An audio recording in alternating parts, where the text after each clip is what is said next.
the table. I'll tell you a quick little story before I get into the long story. You know, most of you already heard, of course, I joined the Bruderhof community some years ago. And what was wonderful, one of the most wonderful things I ever done in my life was when we arrived there as long-term guests, I took the wallet out of my pocket, put it in the little bedstand next to my bed, and didn't pull it out for, I think, 9 months. I didn't need it. Though, there's a drawback to that, because one day, one of my jobs at the Bruderhof was as a driver, and I had to drive a van load of brothers and sisters over to another community, and so I got the car keys and started up the van, and everyone loaded up, and we're on our way over there, and I had to go over Toll Bridge, and I reached for my wallet, which wasn't in my pocket.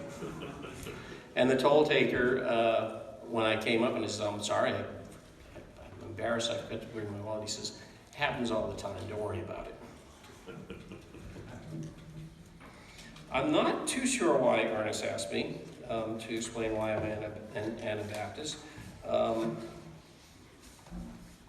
In brief, I'd like to say that I'm an Anabaptist because I agree with the beliefs and practices that are fundamental to Anabaptism. And I believe sincerely that those beliefs and practices are the essentials of the New Testament teachings of Jesus. I'm actually glad that I was able to follow Dan Ziegler in his talk because Dan laid a great groundwork for what I want to address, and that is the whole point of Christocentrism.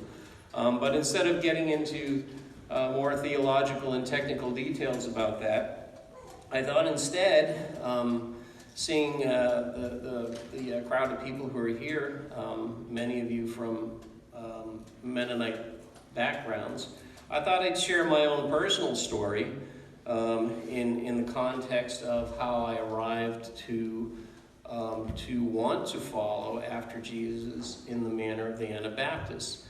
And I prefer to use that phrase, to follow Jesus in the manner of the Anabaptist, instead of saying that I'm an Anabaptist.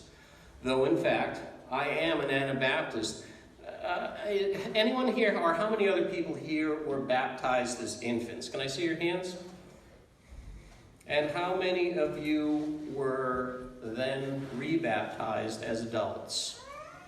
You're under arrest for the crime of Anabaptism. I was born and raised into a Roman Catholic family. I was baptized, or christened rather, at the age of about 2 weeks, and raised in the Roman Catholic Church by my parents. My father was a very devout Marianist, which is sort of well, they refer to it as a cult of Mary, which is kind of a strange term. Where? Where? In what part of the country? In Massachusetts. I was raised in Lynn, Massachusetts. Lynn, the city of sin. You don't come out the way they come in. It was is the old, and I don't know the rest of the song, and I would rather not recite it anyway. But yes, I was raised in Lynn, Massachusetts. My parents were Roman Catholic. And we were raised as Roman Catholic. When I was 6 years old, I received my first Holy Communion in the Catholic tradition. And at about that time, my parents took me to a shrine of Our Lady of something or other. I don't remember. Our Lady of La Salette, I believe it was. In Roman Catholicism, you're all, I'm sure, at least to some degree familiar with the fact that Roman Catholicism has what's almost a pantheon of saints who have special occasions, special saint days, who are patrons over certain activities. We all remember the patron saint of driving, which was St. Christopher, yes. And people would put a St. Christopher medal in their car to protect them driving. Catholic people would. And I think it was in 1972. I'm not too sure how precisely saints get demoted, but St. Christopher was demoted, and he was no longer the patron saint he was no longer a saint. I think it was essentially because they had too many saints. And so, but I don't know if they reminted the St. Christopher medal as the Mr. Christopher medal, but I've always thought about that since. And about the time I was 6 years old, as I say, I received my first communion, and we went to this shrine. This shrine was dedicated to Mary, the mother of Jesus, who has a very special place in the Roman Catholic Church. Essentially, some people are trying to have Mary proclaimed as the co-redemptrix with Jesus, co-redeemer with Jesus, and one of the part of the theology behind Mary is goes back to the wedding at Cana. You pray to Mary because Jesus listens to his mother, and so Mary has this very special place in Roman Catholic theology. It's like Jesus is too hard a character for you to approach directly, and so you can approach Jesus. You can approach God by going to Mary, and Mary goes to Jesus, and Jesus goes to God. But among other things, Mary has had apparitions, the Roman Catholic Church, especially in popular Catholicism. People have claimed that Mary has appeared to them, given them special messages, special prophecies. And one occasion was at Mount Carmel. I don't even remember where exactly Mount Carmel was that she appeared, but she commissioned that if you wear this little brown tag, this is called a scapular, around your neck, and as part of saying the rosary and other devotions and such, as long as you're wearing that tag, you would not taste the fires of hell. You can look this up too. This is the little brown scapular. Little brown scapular. Look it up, because this is true. Now, as a 6-year-old boy, this was a great gift from my parents. They gave me this little brown scapular, but I'll tell you what, I was terrified that it was going to fall off of me. At night, I would be afraid of going to sleep because the scapular, now it would likelier choke me than fall off of me because we kept it on very tight, but I was terrified that this little brown tag, this little brown scapular would fall off of me and I might die that night and go to hell. Because this was guaranteeing me that I would get into heaven. And actually, in the whole economy of the Roman Church, that was basically an indulgence. You've heard about indulgences in the Reformation, which is how Luther's 95 Theses, what really got him started was Tetzel was commissioned with selling indulgences, which it's a fee that you pay that reduces your time in purgatory. This was my Roman Catholicism, my upbringing, very superstitious in its own way. And one of the things about growing up Roman Catholic is we didn't read the Bible. That was something that the priest did. It certainly wasn't necessary for us, and it was utterly confusing to read the Bible. You read the Bible, and there's a lot of things in there that they just don't make sense. You instead attended Mass.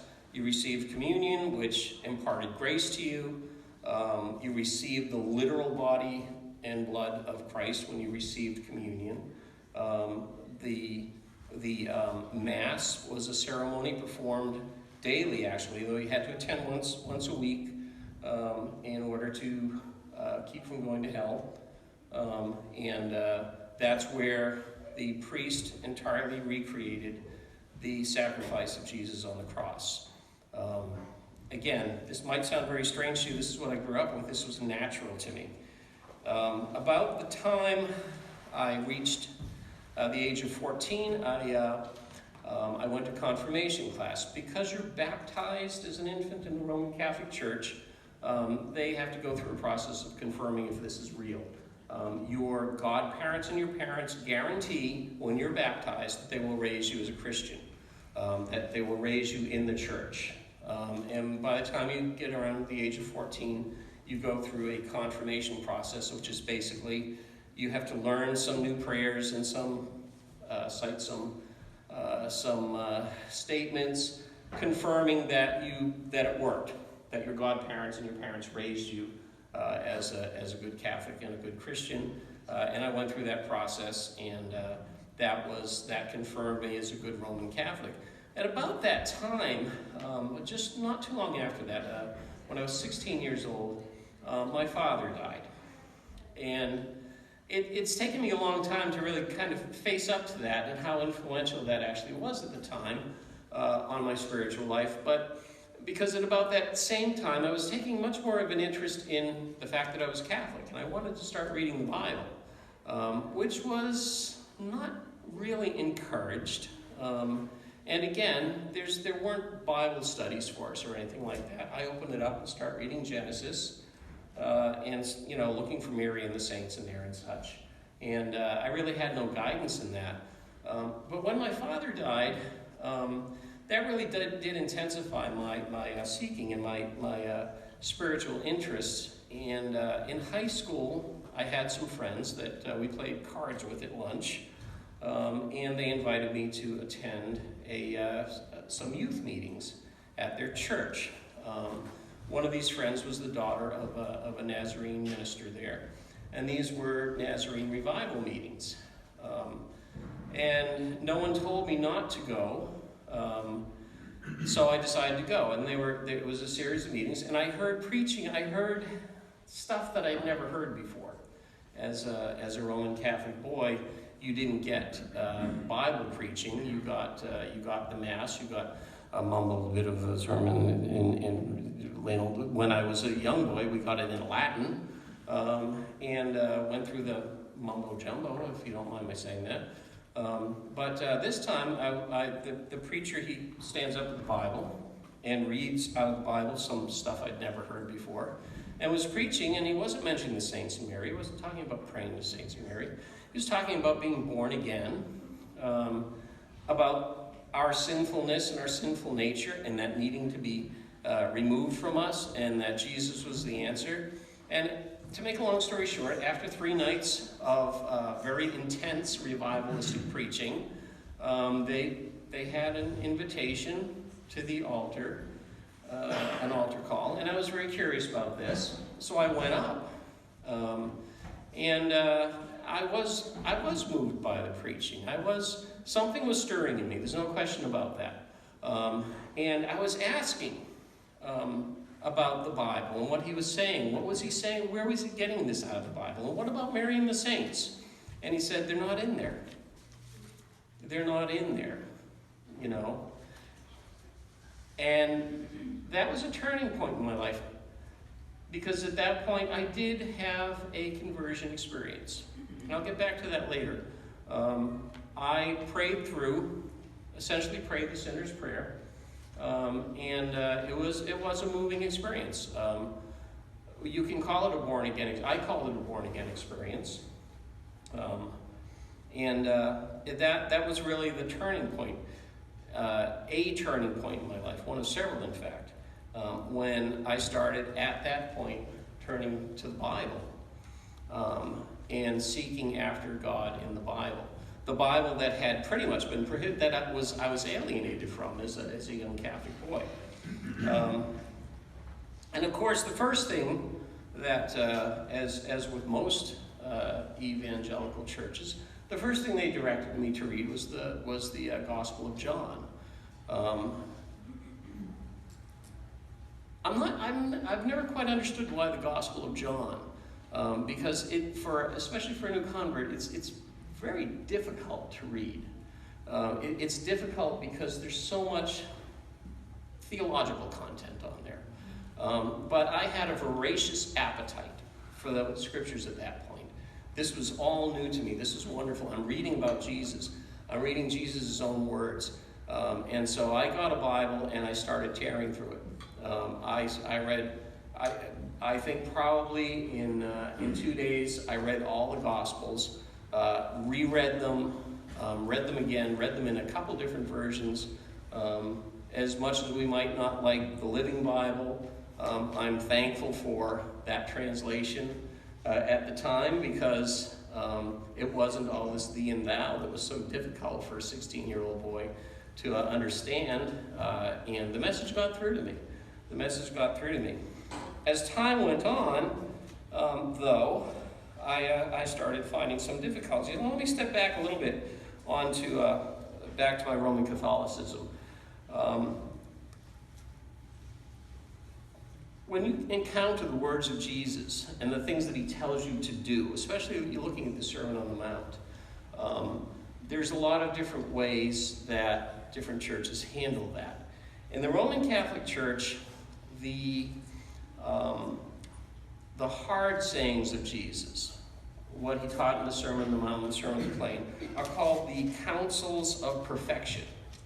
And that actually comes from Matthew, where a rich young ruler came up to Jesus and said, "What must I do to obtain eternal life?" You know the story. And Jesus went on to say, "If you want to be perfect." This is what the Roman Catholic Church taught me about that. Christ in the gospel laid down certain rules of life and conduct which must be practiced by every one of his followers as the necessary condition for attaining to everlasting life. These precepts of the gospel practically consist of the Decalogue or 10 Commandments of the Old Law, interpreted in the sense of the New Testament.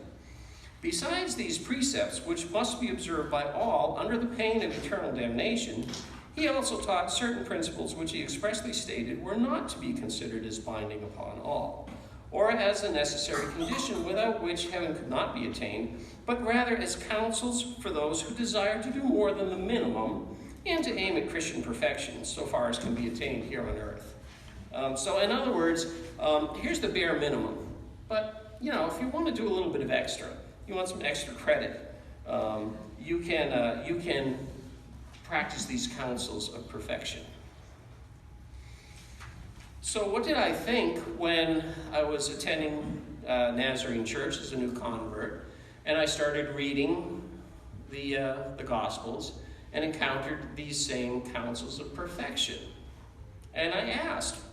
This was during the Vietnam War, when I was facing, in just a couple of years, the draft myself. And here Jesus is saying, love your enemies. But that's obvious. It's obvious to me that I couldn't go to war. I couldn't go shoot somebody because Jesus told us not to. So I asked, what are you going to preach on this? Are you telling us, I asked my pastor, are you telling us that we have to do these things?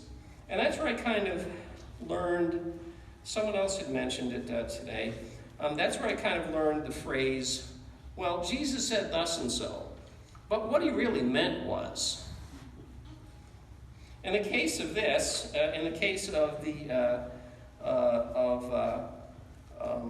loving your enemies, yes, we want to love our enemies, but sometimes there's times of national emergency, and it becomes necessary for a Christian to serve their duty, and we're not going to bind your conscience.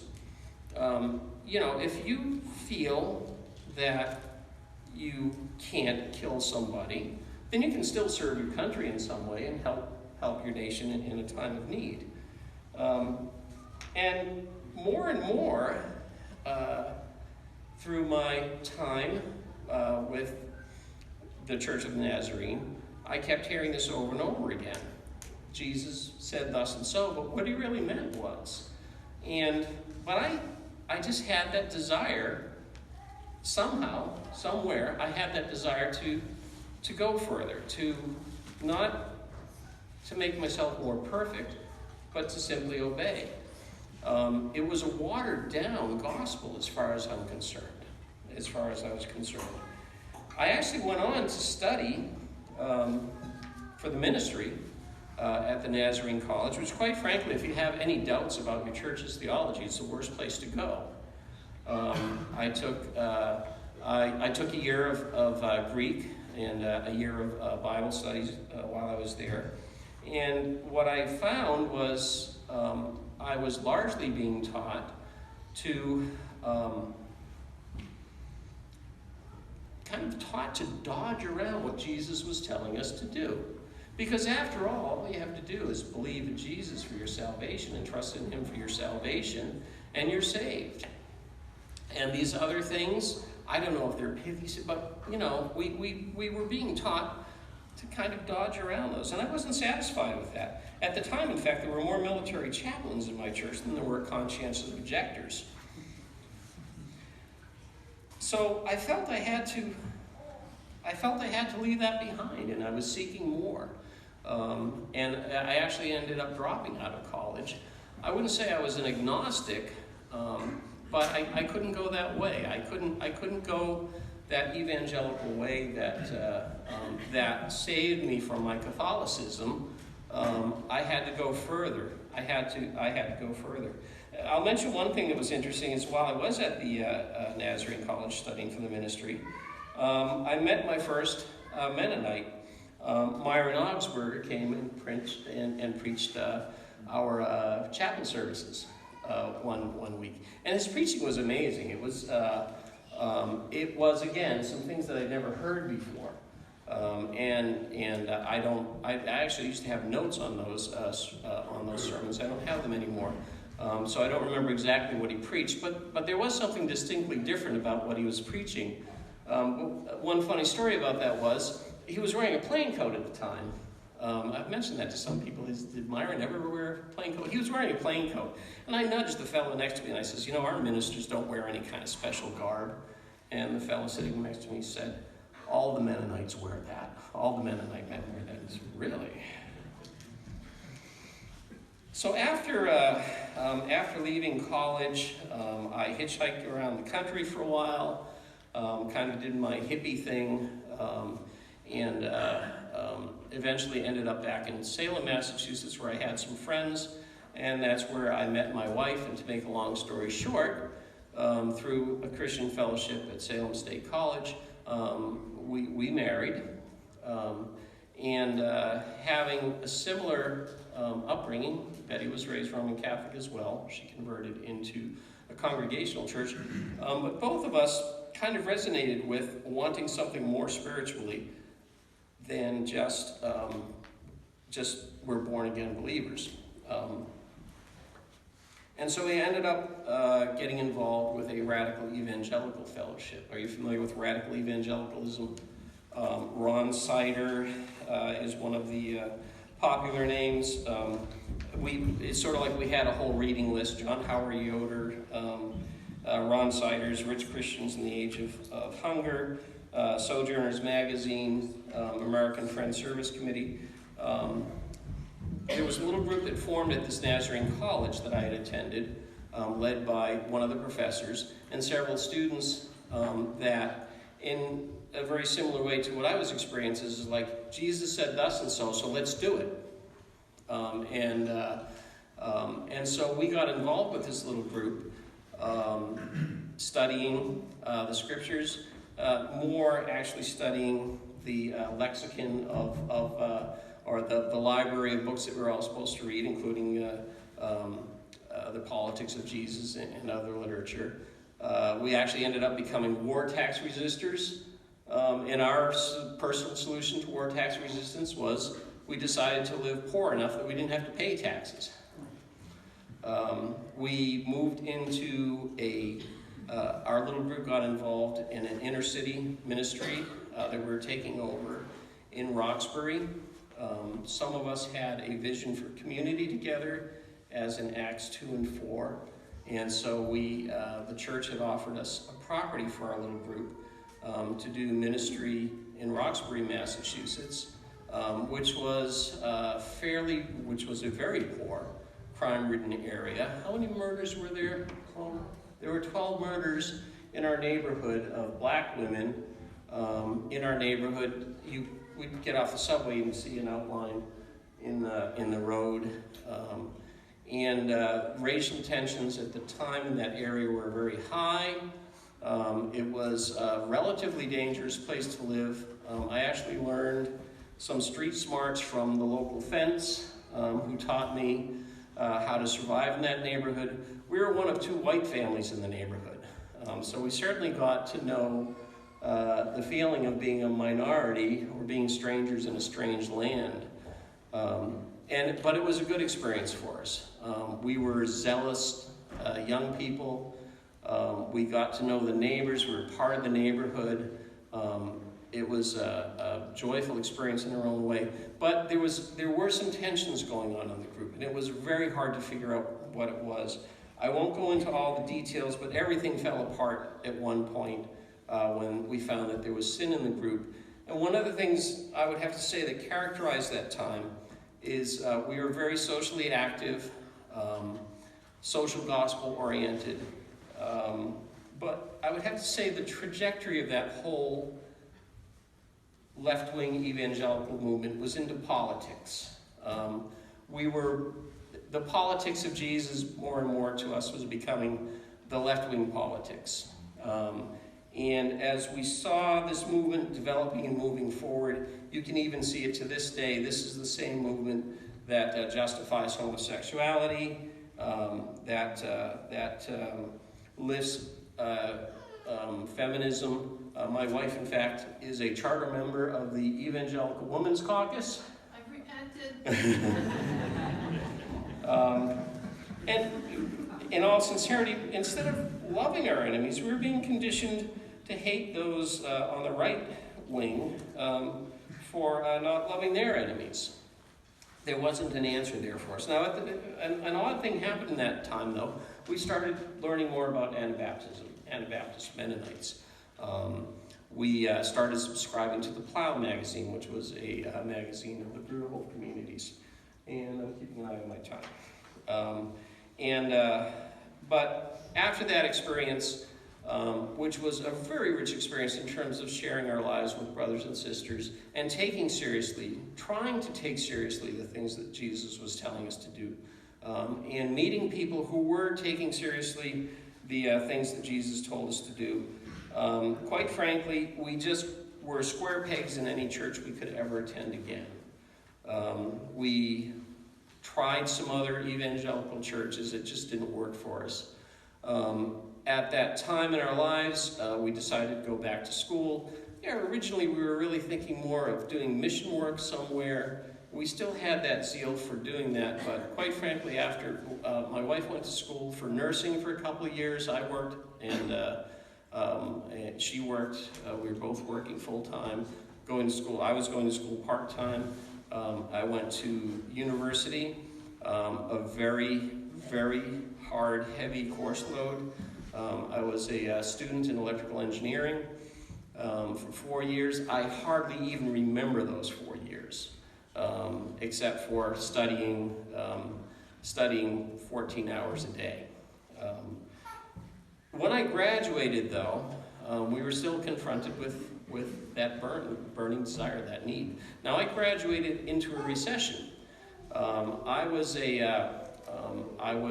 graduated second in my engineering class. That means I did pretty well, and was expecting to find a job quite easily on the market. I was working as an intern for Digital Equipment Corporation. We were making our plans for the future at that point. After 4 years of university, we were looking forward to just settling in a quiet place, having a nice little engineering job, earning a good salary that we deserved at that point. The fire had dimmed. The fire of mission and such had dimmed. But as I said, graduated into a recession, and the company that I was expecting to hire me didn't hire me. They had a hiring freeze. So for all my ambition, I was left unemployed and seeking work. I think another one of those turning points happened then, though, when I was looking for a job. There were not too many jobs available. There were jobs available for defense contractors. And I still couldn't do that. I still couldn't see my way to do that. One day I went for a job interview. I didn't know much about the company, Spire Corporation, and they were offering me a position as a mathematician. My minor was mathematics. I loved mathematics. I loved spending 3 hours doing a 16-page math problem. I know, that's sick, isn't it? And my particular, I happen to be especially talented at some particular types of mathematics called special functions. And this company was looking for a couple of young mathematicians that could sit there all day and do these incredibly complex mathematical problems, which if they gave, the computer would take about 24 hours to process, but if they gave it to one of us mathematicians, we could reduce that time with the type of calculations we were doing to, 10 minutes of computer time. It looked like just a wonderful opportunity. They were going to hire 2 mathematicians. We'd have our own secretary. We'd have access to a Cray supercomputer. We'd have a secretary who would just go get books for us. An incredible opportunity. Right out of college, right into the field that I love, and they were a military contractor. And what was interesting about that was, yes, of course I hesitated. I'd been unemployed for 6 months. Here was an incredible opportunity, and I had to say, I can't do it. I can't do it. I love the job. They were offering to send me to MIT for my master's and even my doctorate degree as part of my employment contract. He's dangling these things in front of me. For a mathematician, that's like taking me up to the highest mountain and offering me kingdoms. But I had to refuse, and as it turns out, the hiring manager, the man I would have worked for, was a Christian, and I had to explain to him why I wouldn't take the position. And we talked for about 2 hours about the fact that Jesus told us to love our enemies, and I can't work in an industry that's designing the hardware to kill our enemies. So I had to walk away from that. Dan mentioned Gelassenheit. Thinking about it, that might have been the first time I experienced anything like Gelassenheit. I told you I had a born-again experience. There's another experience that we don't talk about, that we don't promote, and that is the Gelassenheit experience.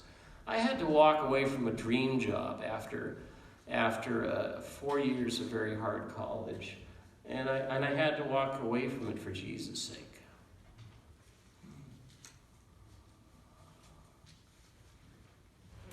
And that's good. And that was good for me. And God rewarded me for that in ways that I still don't understand. He rewarded me for doing that with poverty, with struggles, with not knowing on occasions, years ahead of the years in the future of that, not knowing, having to make a decision between buying milk and buying gas so I could go to work. But those types of decisions led us onto a more radical path. And again, God works in mysterious ways, I guess we can say.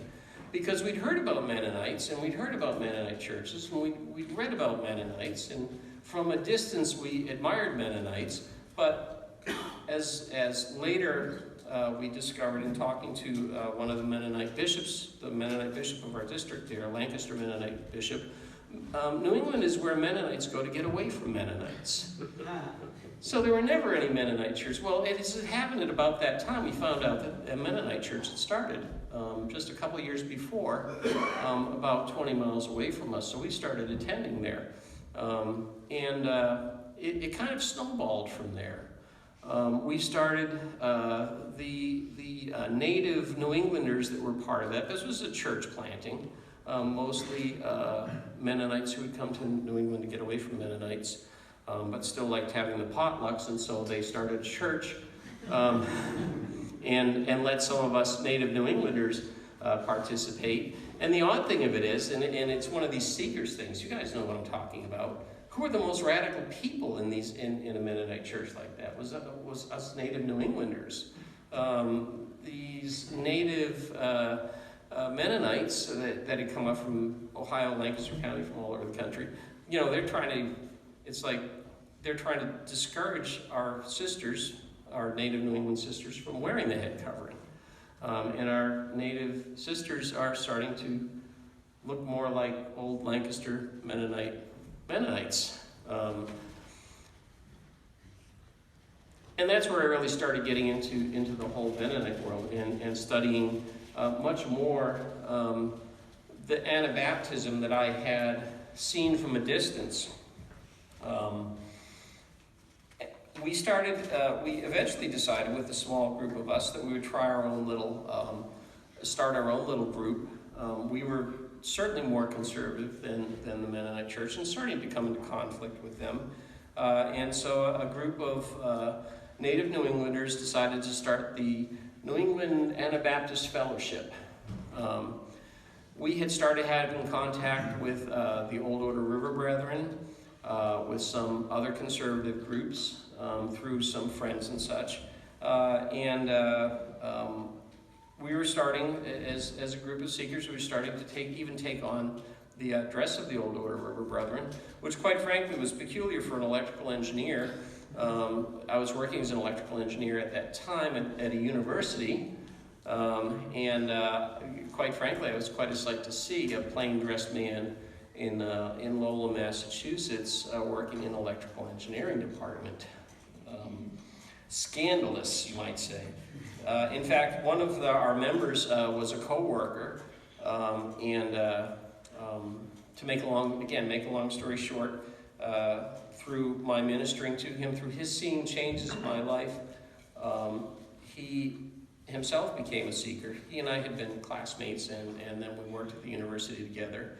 And he was very much drawn to this following after Jesus, to the authentic message of Jesus. It's essentially someone saying, instead of saying Jesus said thus and so, but what he really meant was, here was something that I could present in this context of Mennonitism, in this understanding of the scripture that was new, that was growing in me, that Jesus said this, and he really meant it. And so he himself was starting to turn and was starting to seek himself. One of his professors pulled him aside and said, you know, this religion thing is really great, and don't get me wrong, it's good for you, but maybe you want to choose a more respectable church. Episcopalians, or you know, if they're too high church for you, you know, maybe some other, you know, the Advent or whatever, but certainly nothing like Mennonitism. In this time, though, again, following a more radical path, shortly before all of this, I had injured my neck. I have arthritis in my neck, and occasionally I'll get a pinched nerve there, which does nothing but cause me pain. And this was slowly developing at this time. I was only in my early 30s at the time. And the doctors really couldn't do anything for me. And one day I had this terrible spasm in my neck.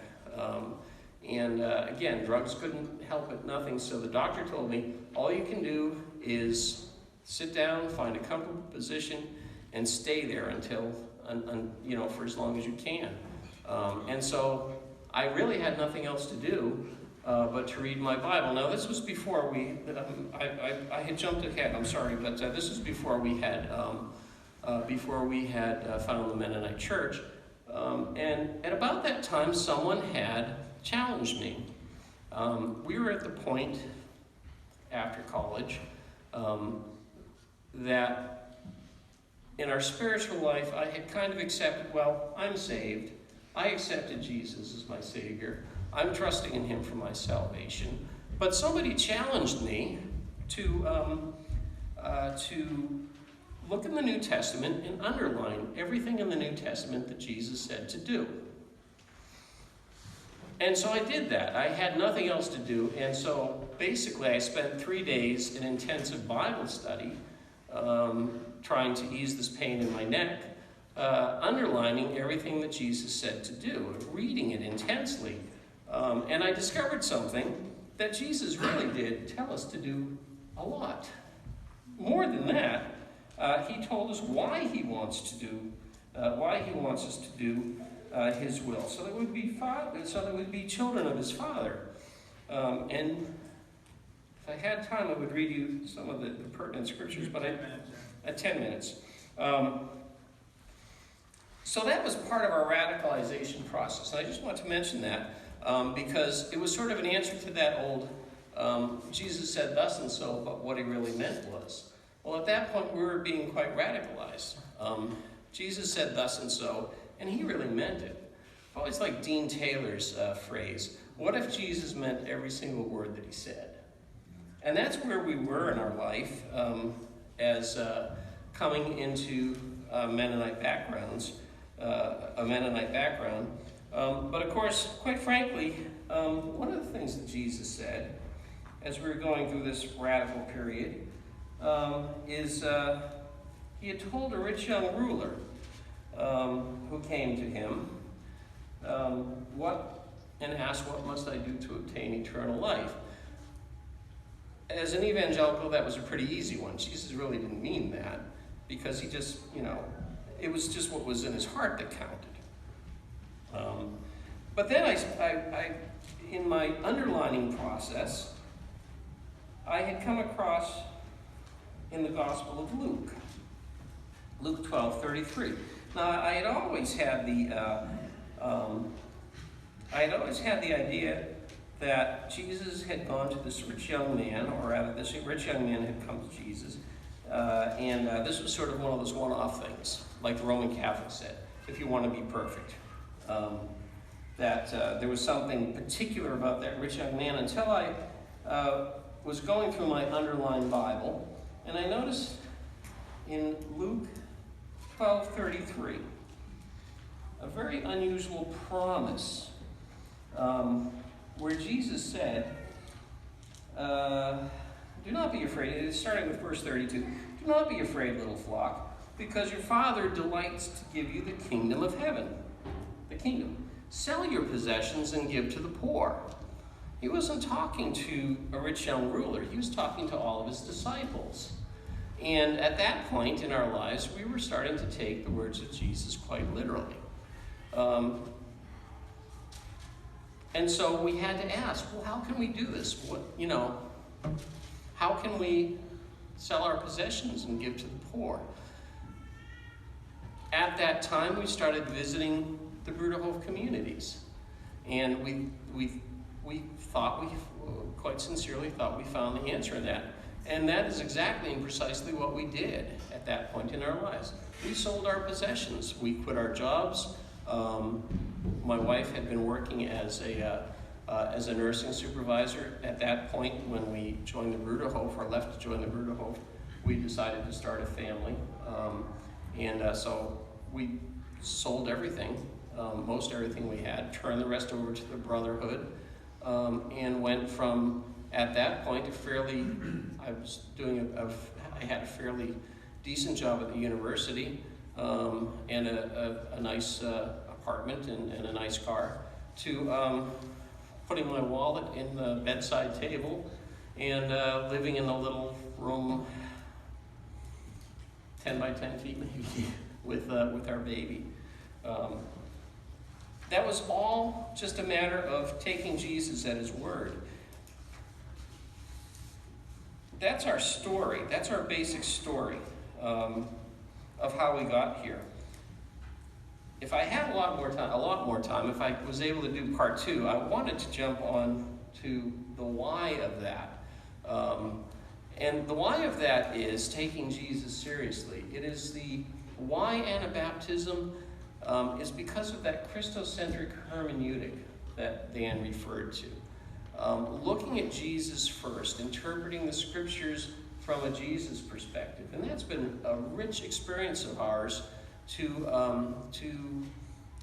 instead of playing the hermeneutic games that I was being trained to do in college as I was studying the Nazarene ministry, we could just take Jesus at his word. And here we found among the Anabaptists a people who took Jesus at his word. As we studied church history and studied the early Anabaptists, we found a real resonance with what they were doing. We could agree with what they were doing.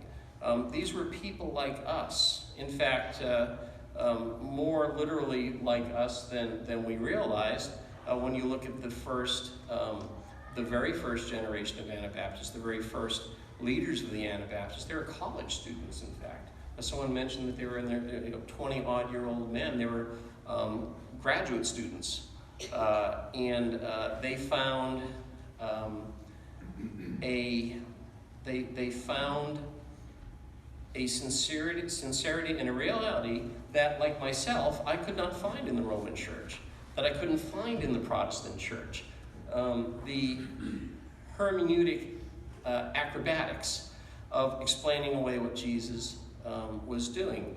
And the important thing of that, the important lesson in that is something that Chris had mentioned in a discussion, a late night discussion just a couple months ago, was a discovery that the Anabaptists have a very high intellectual ceiling, which might sound a little bit strange, but the simple fact is, what that really means is it makes sense. It's common sense. You don't have to do gymnastics. You don't have to do dodge. You take Jesus at his word. And that's what we found in our Anabaptist seeking, and that's why we're here tonight. Because we can take Jesus at his word and simply do what he asks us to do and intends us to do.